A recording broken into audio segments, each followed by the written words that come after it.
ఉందా? అగ్గిపెట్టె గంధపుసాన పక్కన కబ్బోర్డు పూజామందిరంలో వ్యవస్థ అన్నీ ఇక్కడున్నాయా? ఇక్కడున్నాయి. ఇప్పుడు మీరొచ్చి మా ఇంటికి పెద్దగ్గి పుల్లల పెట్టి ఎక్కడుంది అని అడిగారు అనుకోండి, మీరు చెప్పగలరా? అలా చెప్పలేరు. విశ్వం దర్పణ దృశ్యమాన నగరీతుల్యం నిజాంతర్గతం.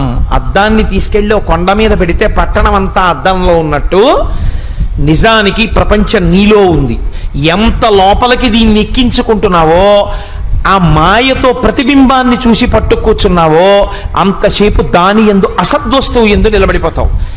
అసలు దేని యందు నిలబడుతోందో దాని గురించి విచారణ నువ్వు మొదలు పెడితే ఇది నిలబడుతున్నది మనసు యందు, ఈ మనసు నిలబడింది ఆత్మ యందు. కాబట్టి ఆత్మ ఒక్కటే సత్య వస్తువు, అది సాక్షి, అది తెలుసుకుంటోంది, అది ఎప్పుడూ ఉంది. ఎప్పుడూ ఉన్న దాన్ని వదిలిపెట్టి ఎప్పుడూ ఉండని దాన్ని సత్యం అనుకుని నువ్వు పొరపాటు పడిపోతున్నావు. ఈ పొరపాటు మారాలంటే అభ్యాసం చెయ్యాలి, సాధన చెయ్యాలి. ఈ సాధనయే గురుముఖతః శ్రవణం. అందుకే ఇది భగవద్గీతాసు ఉపనిషత్సు. ఉపనిషత్ అంటే గురువుగారికి దగ్గరగా కూర్చోవడం. గురువుగారికి దగ్గరగా కూర్చోవడం అన్న మాటకు అర్థం ఏమిటో తెలుసా అండి? ఈ సభలో ఇన్ని వేల మంది జనం ఉండగా నేను చెప్పి ఉండొచ్చు, కానీ నిజంగా దీన్ని సాధన చేసే ప్రయత్నం ప్రారంభించేవాడు ఇందులో ఏ ఒక్కడో ఉంటాడు. ఆ ఒక్కడే ప్రయత్నం ప్రారంభం చేస్తాడు. ఆ ప్రారంభం చేసిన ఆ ఒక్కడే ఈ జన్మలోనో ఉత్తర జన్మలలోనో చెప్పిన నాకన్నా ముందు వాడు ఆత్మగా నిలబడిపోయినా ఆశ్చర్యం లేదు. ఇది అందించడం కోసమని ఉపనిషత్తుగా వస్తుంది. జగదాచార్యుడైనటువంటి కృష్ణ భగవానుడు పరిపూర్ణావతారమైనటువంటి పరబ్రహ్మము.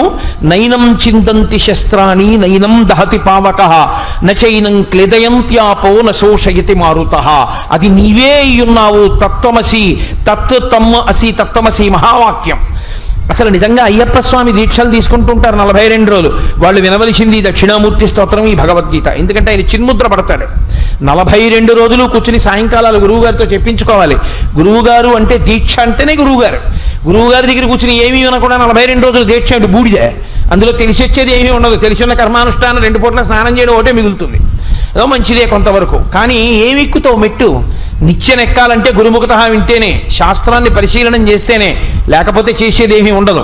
కాబట్టి చిత్తశుద్ధి కలగడానికి కర్మానుష్ఠానం చేస్తారు. ఒక స్థితిలో ఇక ఆ కర్మానుష్ఠానం కూడా చెయ్యకుండా నిలబడతారు. కానీ ఇందులో వచ్చే పెద్ద ప్రమాదం ఏమిటంటే, ఆ స్థాయిని పొందేసిన వాడిని చూసి పులిని చూసి నక్క వాత పెట్టుకున్నట్టు నువ్వు మానకూడదు కర్మానుష్ఠానం. నువ్వు ఆ స్థాయికి దిగిపోయిన తర్వాత తనంత తాను నీకే ఊడిపోతుంది. పండైపోయిన తర్వాత కొమ్మ నుంచి తాను ఊడిపోయినట్టు, కాయగా ఉండగా రాయి పెట్టి కొట్టినా రాలనట్టు, నువ్వు పండిపోయేంత వరకు నువ్వు ఊడకూడదు. అలా నీకు ఆ జ్ఞానావిర్భావము జరిగేంత వరకు కర్మానుష్ఠానము చేస్తూనే ఉండాలని, తత్కారణము చేత తాను ఆత్మగా నిలబడగలిగినటువంటి స్థితిని పొందుతాడని మనకి గీతాచార్యుడు మహానుభావుడై సాంఖ్యయోగంలో ఈ ఆత్మతత్వాన్ని గురించి వివరణ చేశాడు. ఇందులో నేను రేపటి రోజున కూడా చాలా సంక్షిప్త ప్రసంగమే చేస్తాను, వెనక తల్లి శోభానాయుడు గారి యొక్క నృత్య కార్యక్రమం ఉన్న కారణం చేత. కానీ వీలైతే నేను మిగిలినటువంటి 2 రోజులు 3 రోజులు ఉంటుంది కాబట్టి అందులో అసలు భక్తి అన్న మాటకు అర్థం ఏమిటి, కర్మ అన్న మాటకు అర్థం ఏమిటి, యోగిగా నిలబడడం అన్న మాటకు అర్థం ఏమిటి, అసలు నిజంగా సాధన అన్నది అటువైపుకి ఎలా అడుగులు పడాలి నిరంతర సాధనలో అన్నదాని గురించి, ఇప్పుడు సత్యం గురించి కొన్ని మాటలు చెప్పుకున్నాం. జిజ్ఞాసులైన వారికి తదభ్యాసము కొరకు కొంత నేను అందించవలసిన ప్రయత్నం చేయవలసి ఉంటుంది. కాబట్టి రాబోయేటటువంటి రోజుల్లో దాని మీద నేను దృష్టి కేంద్రీకరించే ప్రయత్నం చేస్తాను. ఇప్పుడు పద్మశ్రీ శోభానాయుడు గారి యొక్క నృత్య కార్యక్రమం కొద్ది క్షణాలలో, కొద్ది నిమిషాల్లోనో ప్రారంభం అవుతుంది. కాబట్టి అటువంటి మహాతల్లి, నాకు ఆవిడ గురించి చెప్పమని నన్ను కార్యకర్తలు ఆదేశించకపోయినా నాకు వారి ఎందున్న గౌరవం చేత 1-2 మాటలు చెప్పి పూర్తి చేస్తాను. ఆవిడ భారత ప్రభుత్వం చేత అత్యున్నత పురస్కారమైన పద్మశ్రీ గ్రహించడం నా మటుకు నా వరకు మాత్రం అది పెద్ద విశేషమేం కాదు. అది ఆవిడికి అనుషంగిక ప్రయోజనం. నా వరకు నాకు చాలా గొప్ప విషయం ఏమిటంటే, ఆవిడ పరిపూర్ణమైనటువంటి నటరాజానుగ్రహమును పొందినటువంటి తల్లి.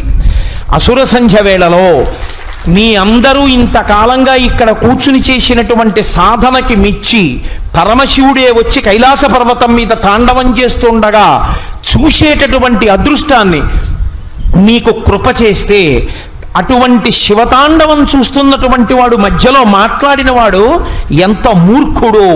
మధ్యలో మాట్లాడితే తత్ఫలితాన్ని ధారబోసేసినట్టు. పూజలు అందుకే మాట్లాడకూడదు, మౌనం. అంతటి తల్లి, అంతటి విదుషీమణి ఇవాళ ఆవిడ కార్యక్రమం ఇస్తాను అంటే నిజంగా ఎదురు చూసే పట్టణాలు ఎన్నో ఉన్నాయి. ఆచార్య స్థానాన్ని పొందింది మహాతల్లి ఆవిడ కూర్చుని ఇవాళ నేర్పుతాను అంటే పెద్ద పెద్ద వాళ్ళు ఆవిడ దగ్గర శిష్యులుగా ఉండడానికి ఇష్టపడతారు.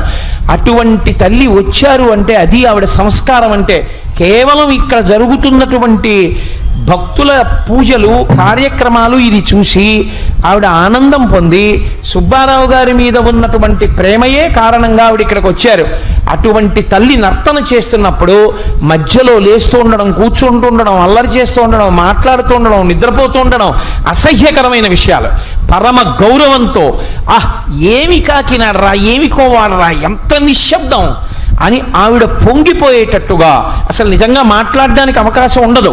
అసలు ఆ నటువాంగం ప్రారంభం చేశారు, అంబా పరాకు దేవీ పరాకు అని వాళ్ళు ఆ పరాకు చెప్తూ ప్రారంభం చేయగానే మన మనసులు లయమైపోతాయి. అంత గొప్ప కార్యక్రమం కొద్దిసేపట్లో ప్రారంభం అవుతుంది. కాబట్టి పరమేశ్వరుని యొక్క తాండవాన్ని మీరు చూస్తున్నంత ఆనందంగా, పార్వతీదేవి యొక్క లాస్యాన్ని చూస్తున్నంత ఆనందంగా సభామర్యాదని పాటిస్తూ మీ అందరూ ఈ కార్యక్రమాన్ని అనుభవించవలసిందిగా, అవధరించవలసినదిగా మిమ్మల్ని నేను అభ్యర్థిస్తూ ఇవాల్టి నా ప్రసంగాన్ని ఇక్కడితో పూర్తి చేస్తున్నాను. స్వస్తి. హరి ఓం. పరమేశ్వర స్వరూపమైన సభకి నమస్కారం. వసంత నవరాత్రులు నడుస్తున్నాయి. ఇప్పుడు శారదా నవరాత్రుల తరువాత అంత ప్రాముఖ్యత కలిగినటువంటి నవరాత్రులు వసంత నవరాత్రులు. దక్షిణాయనంలో సాధనకి శారదా నవరాత్రులు ఎంత గొప్పవో, ఉత్తరాయణ పుణ్యకాలంలో తరించడం విషయంలో, సిద్ధి పొందడం విషయంలో వసంత నవరాత్రులు అంత ప్రఖ్యాతిగా చెప్పబడతాయి. అటువంటి వసంత నవరాత్రుల్లో నిన్నను మనం ఒక అత్యద్భుతమైనటువంటి నృత్య రూపకాన్ని చూశాం. నవరస నటభామిని అన్న పేరుతో. ఇవాళ నేను భగవద్గీత ప్రసంగానికి ఇప్పుడు నేను చేసే ప్రసంగానికి భేదం ఉందని మీరు అనుకోక్కర్లేదు, రెండు ఒకటే. ఎందుచేత అంటే వసంత నవరాత్రుల యందు అమ్మవారి వైభవాన్ని ఒకసారి మనం స్తుతి చేయవలసి ఉంటుంది. నిన్నను మనం చూసినటువంటి నాట్య కార్యక్రమం, నృత్య కార్యక్రమం ఏదైతే ఉందో అది సామాన్యమైనటువంటి విశేషమేం కాదు. అది చాలా చాలా గొప్ప సిద్ధాంతం. ఎందుచేత అంటే అది అమ్మవారికి సంబంధించినటువంటి నాట్యంలా, నవరసాలు అమ్మవారు ఆవిష్కరించినట్లు, అమ్మవారి జీవితంలో అనేక ఘట్టాలని సమన్వయం చేస్తూ ఆవిడ చరిత్రలోవి నవరసాలకి వాటిని ప్రాతిపదికగా తీసుకుని 9 రసములను అమ్మవారు ఎలా ఆవిష్కరించిందో చూపించడానికి చేసినటువంటి ప్రయత్నం. కానీ మీరు ఒకసారి కొంచెం దాని వెనక ఉండేటటువంటి రహస్యాన్ని ఒకదాన్ని గమనిస్తే, ఈ లోకంలో ఎవ్వరు అనాథ అన్న పదాన్ని పొందకుండా ఉండాలి అన్నది జగత పితరౌ వందే పార్వతీ పరమేశ్వరౌ అయినటువంటి తల్లిదండ్రుల యొక్క లక్షణం. అసలు ఒక గడుసు కవి అన్నాడు, లోకంలో అనాథ అంటూ ఉంటే పరమేశ్వరుడు ఒక్కడే, అనాథుడు అనాథ అనబడినటువంటి వాడు వేరొకడు లేడు అన్నాడు. ఎందుచేత అంటే అనాథ శబ్దాన్ని ఎవరికి ప్రయోగిస్తారంటే తల్లి కాని తండ్రి కాని తల్లిదండ్రులు ఇరువురు కానీ లేకపోతే అనాథ అంటారు. నాకు జగత పితరౌ వందే పార్వతీ పరమేశ్వరౌ, పార్వతీ పరమేశ్వరులు ఇద్దరూ నాకు తల్లిదండ్రులుగా ఉంటే నేను అనాథని ఎలా అవుతాను? నేను అనాథను కాను. కానీ పరమేశ్వరుణ్ణి కాపాడడానికి ఆయనకి లేరు తల్లిదండ్రులు, కాబట్టి అనాథ అంటూ ఉంటే ఆయనేనేమో కానీ మేం కాదు అన్నారు. కానీ అలా అన్వయం అవుతుందా? పరమేశ్వరుడు అనాథ కాడు, పరమేశ్వరుడు కూడా సనాథుడే. ఎందుచేతో తెలుసా అండి? ఆయనని ఆవిడ కాపాడుతుంది, ఆవిడని ఆయన కాపాడుతాడు. ఆయనని ఆవిడెప్పుడు కాపాడింది అంటే హాలాహల భక్షణం చేసినప్పుడు తన యొక్క మంగళసూత్ర ప్రభావంతో, సౌభాగ్య వస్తువులైనటువంటి చెవి తాటంకముల యొక్క ప్రభావంతో అమ్మవారు పరమశివుని యొక్క ఆయుర్దాయాన్ని రక్షించింది. శంకర భగవత్పాదులు సౌందర్యలహరిలో అంటారు అదే మాట. పోతన గారు భాగవతంలో అంటారు, మంగళసూత్రమునెంత మది నమ్మినదో అంటారు. సుధామప్యాస్వాద్య ప్రతిభయజరా మృత్యుహరిణీం విపద్యంతే విశ్వే విదిశతమఖముఖాద్యాది విశదః కరాళం యక్షీలం కబళతవత కాలకలనానశంభోస్తన్మూలం తవ జనని తాటంక మహిమ అంటారు సౌందర్యలహరిలో. అమ్మవారి యొక్క తాటంకముల చెవిపోగులున్నాయే అవి ఐదోతనానికి గుర్తు. అమ్మవారి యొక్క ఐదోతనానికి గుర్తైనటువంటి చెవితాటంకముల ప్రభావం చేత హాలాహల భక్షణం చేసిన పరమశివుణ్ణి రక్షించుకుంది ఆ తల్లి. దక్షయజ్ఞంలో శరీరం విడిచిపెట్టేసినటువంటి పార్వతీదేవి యొక్క మర్యాదను నిలబెట్టి దక్షయజ్ఞ ధ్వంసం చేసి మళ్ళీ హిమవంతుని కుమార్తెగా పుట్టినటువంటి హైమవతిని వివాహం ఆడాడు తప్ప ఆయన వేరొక కాంతను స్వీకరించినటువంటి వాడు పరమేశ్వరుడు. కాబట్టి ఎప్పుడూ వారు ఒకరినొకరు రక్షించుకుంటుంటారు. కాబట్టి తల్లిదండ్రులు లేనంత మాత్రం చేత వాళ్ళు అనాథలు కారు. వాళ్ళిద్దరూ తల్లిదండ్రులుగా ఉండగా మనం అనాథలం కాదు. ఈ తల్లిదండ్రులు ఇద్దరూ ఏ రూపంలో ఉంటారు అని అడిగారు శాస్త్రంలో. దీన్ని మీరు కొంచెం జాగ్రత్తగా పట్టుకోవాల్సి ఉంటుంది. ఈ లోకమంతా తల్లిదండ్రుల యొక్క స్వరూపంగానే ఉంటుంది అన్నారు. ఎలా అంటే తాండవము అన్న మాట కేవలము పురుషుడికి మాత్రమే అన్వయం అవుతుంది. తాండవం స్త్రీ చేస్తే తాండవం చేస్తోందని చెప్పకూడదు. అందుకే లలితా సహస్రనామ స్తోత్రంలో మహేశ్వర మహాకల్ప మహాప్రళయ సాక్షిణి, ప్రళయకాల తాండవం పరమశివుడు చేస్తుంటే ఆవిడ సాక్షిగా నిలబడుతుందంతే. తాండవము అమ్మవారు చెయ్యదు. అమ్మవారు ఎప్పుడు చేసినా లాస్యమే చేస్తుంది. పరమశివుడు ఎప్పుడు చేసినా తాండవమే చేస్తాడు. తాండవం చెయ్యడము అంటే నృత్యశాస్త్రాన్ని అనుసరించి తాళ విన్యాస ప్రక్రియ యందు జితిభేదము గతిభేదము రెండిటిని అవయవముల యొక్క ఒక పుందికతో కూడినటువంటి కదలికల చేత ఆవిష్కరిస్తే దాన్ని తాండవము అంటారు. అభినయము భావము రెండిటిని ఆవిష్కరిస్తే లాస్యము అంటారు. అమ్మవారు ఎప్పుడు చేసినా అభినయము భావము ఈ రెండిటిని ప్రకటనం చేస్తుంది. అయ్యవారు ఎప్పుడు చేసినా తాండవం చేస్తారు. అయ్యవారు విడిగా తాండవం చేయడం ఉండదు, అమ్మవారు విడిగా లాస్యం చెయ్యడం ఉండదు. లోకమంతా అయ్యవారి తాండవం అమ్మవారి లాస్య రూపంలో కలిసిపో ఉంటుంది. ఎందుచేత అంటే మీరు కొంచెం జాగ్రత్తగా గమనించండి. నేనిప్పుడు మాట్లాడుతున్నప్పుడు నా చేతులు కదులుతూ ఉంటాయి, నాలో ఉన్నటువంటి వాయువు కదులుతూ ఉంటుంది, నా నాలుక కదులుతూ ఉంటుంది, నా గుండె కొట్టుకుంటూ ఉంటుంది, నా ఊపిరితిత్తులు సంకోచించి వ్యాకోచిస్తూ ఉంటాయి, నా జీర్ణావయవం సంకోచించి వ్యాకోచిస్తూ ఉంటుంది, నా రక్తం ఒక నియమితమైనటువంటి వేగంతో ప్రవహిస్తుంది. ఇవన్నీ తాండవం. ఇవన్నీ తాండవం అయితే నేను మాట్లాడేటప్పుడు ఏ విషయం గురించి మాట్లాడుతున్నానో ఆ విషయ సంబంధమైనటువంటి భావ ప్రకటనము నా ముఖమునందు ఆవిష్కృతమవుతుంది. ప్రధానంగా రసావిష్కరణము ఒక్క కన్నుల వలన మాత్రమే జరుగుతుంది. ఎందుకో తెలుసా అండి? భయానకం ఉందనుకోండి, మీ భయం ముఖంలో తెలుస్తుంది.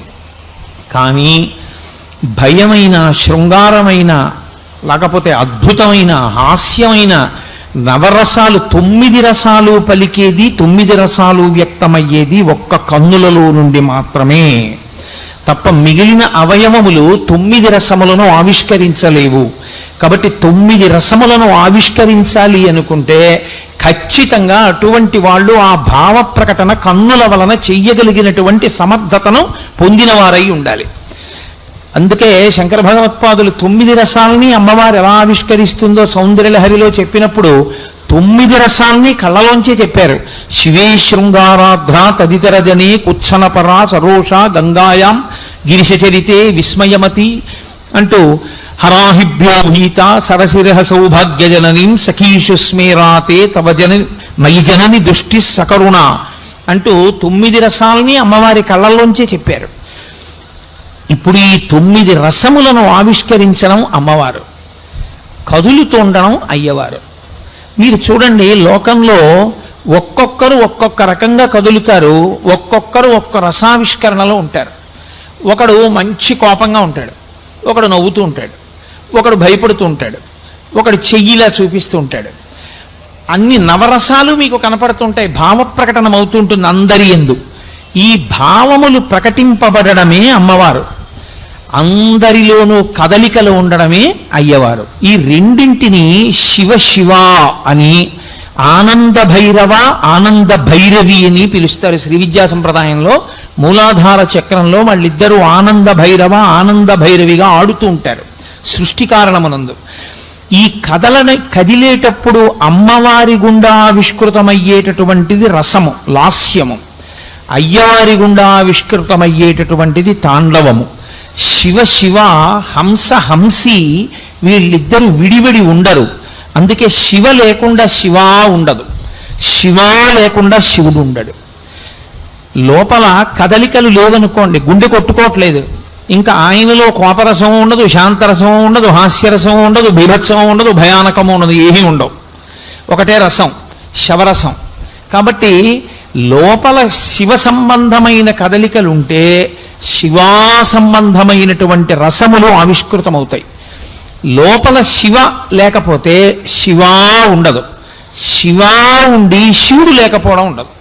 ఇదో గమ్మత్తు. మీరు నన్ను ప్రశ్న అడగచ్చు, ఏమంటే గాలి వీస్తోంది కదా, రసం ఏముంది అని అడగచ్చు. గాలి కదులుతోందిగా, మరి కదలికలన్నీ తాండవం అన్నారుగా మీరు. మరి గాలి కదిలితే కదలిక తాండవం అయితే మరి ఈ కదలిన గాలి యొక్క లాస్యమేమి, భావమేమి ప్రకటించినట్టు గాలి? నేను మీతో ఒక మాట మనవి చేస్తాను. ఇప్పుడు గాలి చక్కగా వేస్తుంటే మనందరం సంతోషంగా ఉంటాం, అదే గాలి యొక్క రసం.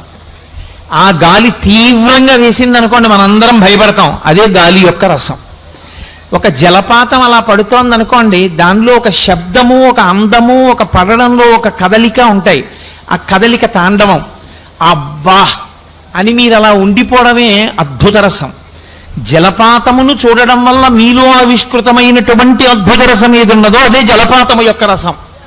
కాబట్టి ఒక తాండవము రసం లేకుండా ఉండదు, ఒక రసము తాండవము లేకుండా ఉండదు. కాబట్టి శివ శివ లేకుండా నవరసములు ఆవిష్కృతము కావు. అది లోకంలో పెద్ద రహస్యం. అసలు నవరస నటభామిని అంటే ఈ జగత్తుకి నవరస నటభామిని అని పేరు. ఎందుకంటే అన్నీ కదులుతుంటాయి, అన్నిటిలో భావనలు ఎప్పుడూ కనపడుతుంటాయి. కాబట్టి దేన్ని పిలుస్తారంటే ఆ పేరుతో ఈ జగత్తునంతటినీ పిలుస్తారు. ఇప్పుడు ఈ జగత్తునంతటినీ పిలిచినప్పుడు మీరు కొంచెం జాగ్రత్తగా గమనిస్తే, నేను మీతో మనవి చేశాను, వీటన్నిటి యందు తాండవము ఉంటుంది, వీటన్నింటి యందు రసము ఆవిష్కృతం అవ్వడము కూడా ఉంటుంది అని నేను మనవి చేశాను. ఇందులో అమ్మవారి పరంగా రసావిష్కరణ చెప్పేటప్పుడు మీరు అయ్యవారి స్పర్శ తీసి చెప్పడం కష్టం. అయ్యవారి స్పర్శ తీసేసి అసలు అయ్యవారి సంబంధం ఏమీ లేదండి, ఇది కేవలం అమ్మవారే ఆవిష్కరించిన రసము అని మీరు చెప్పడం కుదరదు.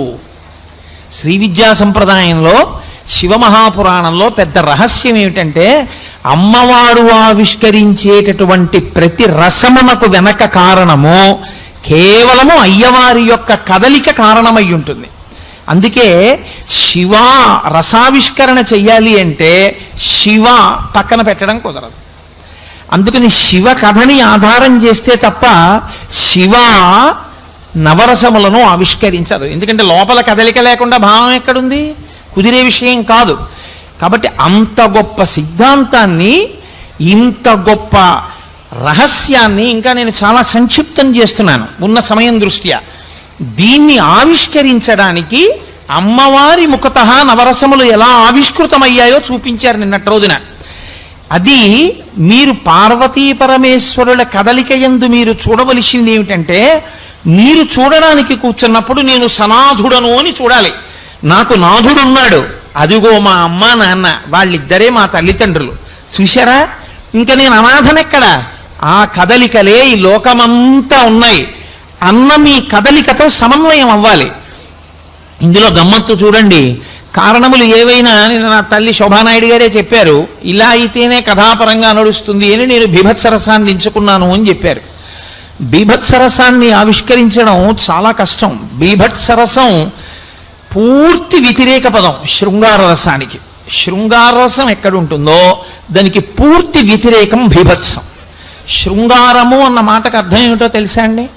యాదేవీ సర్వరూపేషు లజ్జారూపేణ సంస్థిత నమస్తస్యై నమస్తస్యై నమస్తస్యై నమో నమః.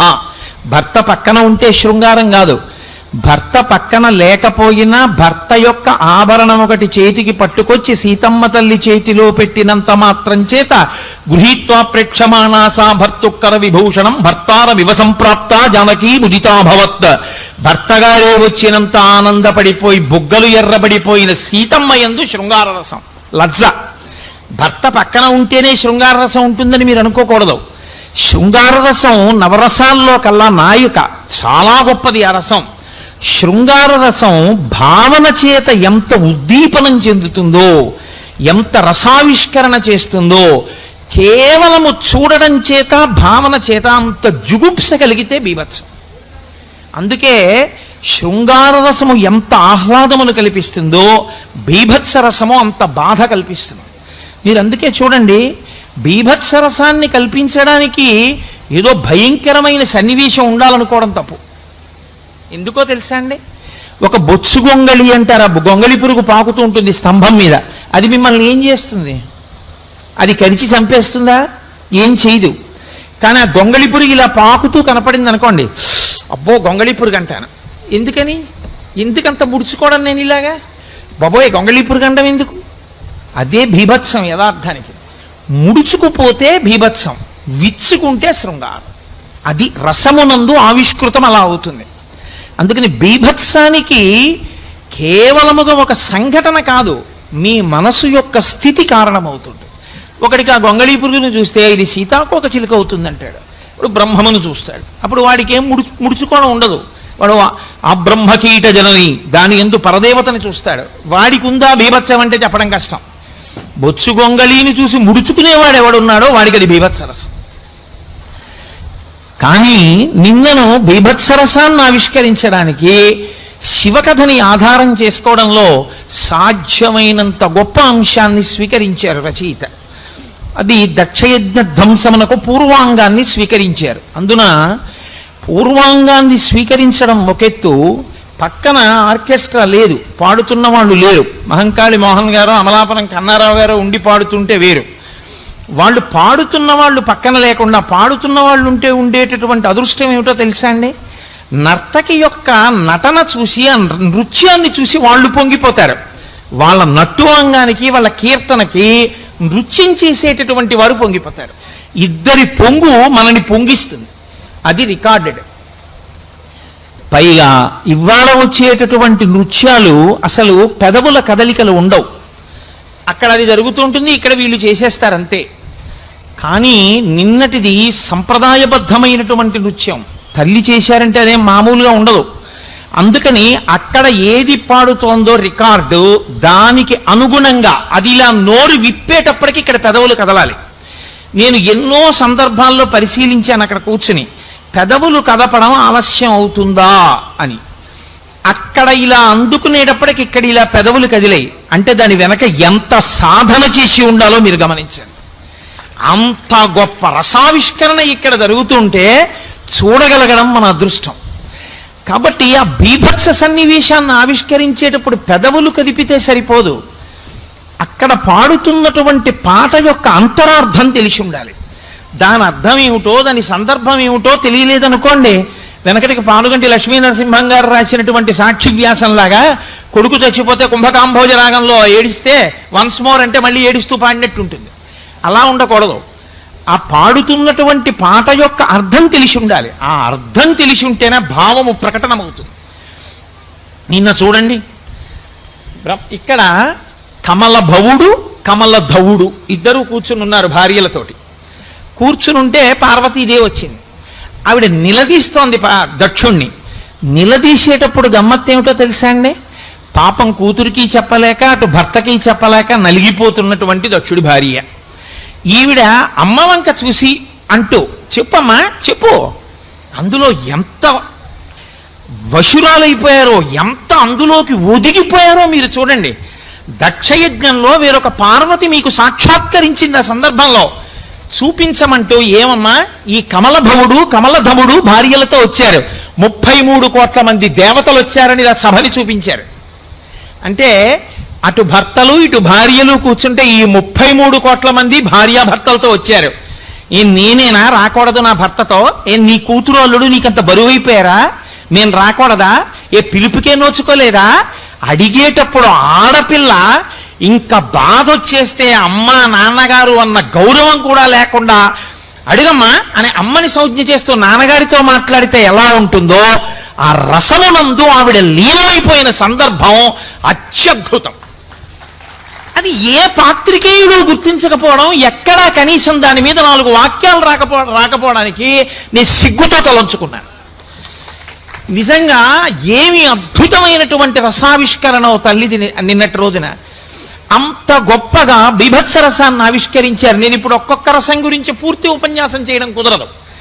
బీభత్సరసాన్ని ఆవిష్కరించి బీభత్సరసం అవుతూనే కథ ఎలా నడుస్తుందో అలాగే నడుపుతూ దానికి అనుగుణంగా రసాలని స్వీకరించారు. బీభత్సరసం అయిపోయి దక్ష ప్రజాపతి కూతురుగా ఉన్నటువంటి ఆవిడ శరీరాన్ని విడిచిపెట్టేసింది. విడిచిపెట్టడంలో యోగాగ్ని యందు శరీరాన్ని విడిచిపెట్టింది. యోగాగ్ని యందు శరీరం విడిచిపెట్టడం అంటే యోగము అన్న మాటకో లక్షణం ఉంది. అనేన యుజ్యతే ఇతి యోగ అంటాడు పతంజలి. ఆ సమయంలో కేకలేయడం, బొబ్బలు పెట్టడం ఇవేం ఉండవు. మహాపతివ్రత లక్షణంగా మొట్టమొదట శరీరాన్ని విడిచిపెట్టేసినటువంటిది పార్వతీదేవి. అందుకే సతీ అని ఒక ఆచారం తర్వాతి కాలంలో భారతదేశంలో వచ్చింది, భర్తతో పాటు శరీరాన్ని విడిచిపెట్టడం.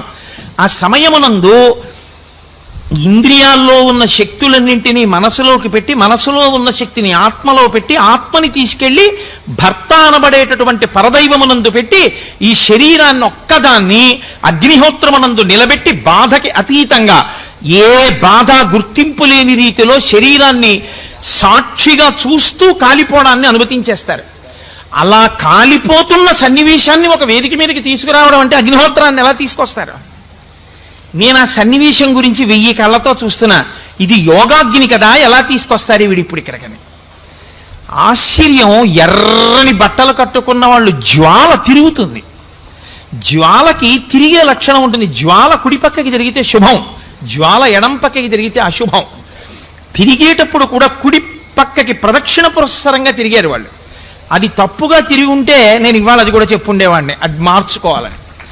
కుడి పక్కకి ప్రదక్షిణ పురస్సరంగా తిరిగారు వాళ్ళంటే ఆవిడ పరాశక్తి, ఆవిడ ఒక గొప్ప పతివ్రతా ధర్మాన్ని ఆవిష్కరిస్తోంది. కాదు కాదు, శివా విశ్వాహ భేషజీ, శివా రుద్రస్య భేషజీ. శివనింద చేసిన లోకానికి పాఠం చెప్పాలి. పిల్లల్ని ఆయన దెబ్బలాడ్డావు. ఆవిడ గాని కోపం తెప్పించిందా? ఇప్పుడు ఆయన రుద్రుడై వచ్చి దక్షయజ్ఞ ధ్వంసం చేసి వీళ్ళకి పాఠం నేర్పుతాడు. ఆయన్ని రుద్రుణ్ణి చేయడానికి శరీరం వదులుతోంది. అందుకే యోగాగ్ని యందు నిలబడడం అంటే ఎలా నిలబడాలో అలా ఇప్పటిదాకా ఊగిపోయినటువంటి పార్వతీదేవి అగ్నిహోత్రంలో కాలిపోతుంటే అలా నమస్కారం చేస్తూ అలా నిలబడిపోయింది అంతే. అది బాగా సన్నివేశముల గురించినటువంటి పూర్వాపర విచారణ తెలిస్తే తప్ప, తత్సంబంధమైనటువంటి విషయములతో పరిచయం బాగా ఉంటే తప్ప అటువంటి రసాన్ని యథాతథంగా ఆవిష్కరించడం ఒక నర్తకికి సాధ్యం కాదు. అది చెయ్యలేరు అలాగా. అది అసలు నిన్న నా ఒక్క ఘట్టం చాలండి, పరమాద్భుతం. మీరు చెప్తే నమ్మరు. నేను అక్కడ కూర్చుని ఆవిడ పొందుతున్న ఆవేశానికి అమ్మో నా తల్లి పార్వతీదేవి ఇంత బాధపడిపోయిందా అని అలా చూస్తుండగా నా కన్నుల వెంట నీళ్ళు ఇలా కారిపోయాయి. ఎవరైనా చూస్తే ఏమైనా అనుకుంటారేమో అని గబగబా కళ్ళతోడు తీసి ఉత్తరీయంతో కళ్ళు తుడుచుకున్నాను నేను. అది శ్రోతయందు రసాన్ని ఆవిష్కరించడం అంటే, అది కృతకృత్యురాలు కావడం అంటే నర్తకి.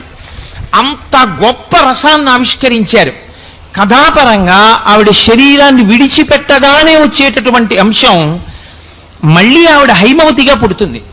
పుట్టి హిమవంతుని యొక్క కుమార్తెగా పరమశివుడికి సేవ చేస్తూ ఉంటుంది. ఆయన తపస్సు చేస్తున్నప్పుడు ఆయనకి సేవ చేస్తోంది. ఇప్పుడు కరుణారసాన్ని ఆవిష్కరించాలి. మన్మధుడు బాణములు వేస్తే పరమశివుడు తన 3వ కంటి మంట చేత కాల్చేశాడు మన్మధుణ్ణి. మన్మధుడు పడిపోయాడు. అసలు రతీదేవికి పరమశివుణ్ణి వెళ్ళి ప్రార్థించేంత ధైర్యం లేదు. ఇంకా చాలా విముఖంగా ఇంత తప్పు చేశాడు, కాల్చేశాను బాగానే ఉంది, మళ్ళీ సృష్టి ఎలా జరుగుతుంది? ఇప్పుడు బతికించకపోతే సృష్టి లేదు, వీడిని బతికిస్తే ఇంత అపరాధం చేసిన వాడికి శిక్ష లేదు.